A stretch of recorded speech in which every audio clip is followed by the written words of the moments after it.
In this video, I'll try to show how to use this tool built using Neo4j for visualizing papers. I'll be using EMNLP as an example. I'll put a magnifying thing here because the text can be. Let's look at papers which have multilingual in them. So we get a bunch of papers. Let's see. This is about cross-lingual transfer.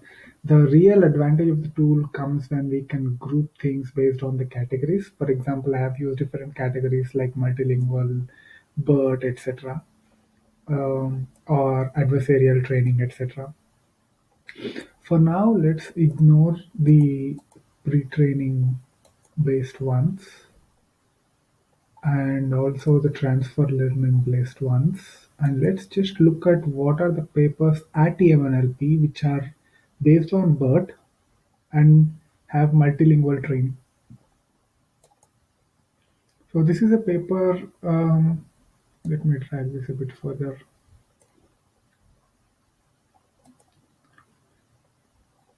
I don't know why it keeps showing the time, but this is a paper which is about a Dutch-based Roberta-based language model.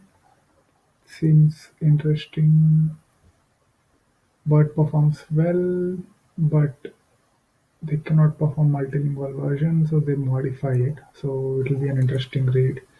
This is a new dataset paper. I can't see the title of this paper. Probing pre-trained models for lexical semantics. You get the idea. But essentially, uh, you can visualize it using multiple modes. One mode is EMNLP, which will be common to all the papers in this visualization. But there are also other modes. Let's go through some of the papers of BERT.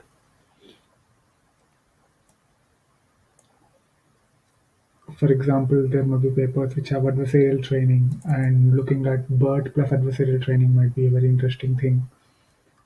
Close this.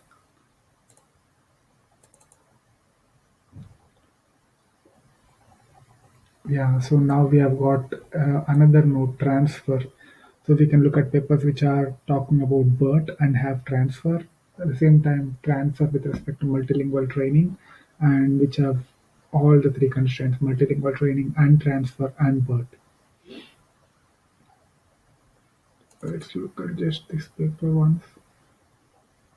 That will add couple of more nodes. So there is something about graph neural networks, so we can visualize which papers are common to these two topics now, and we can keep doing this. I hope this gives an idea.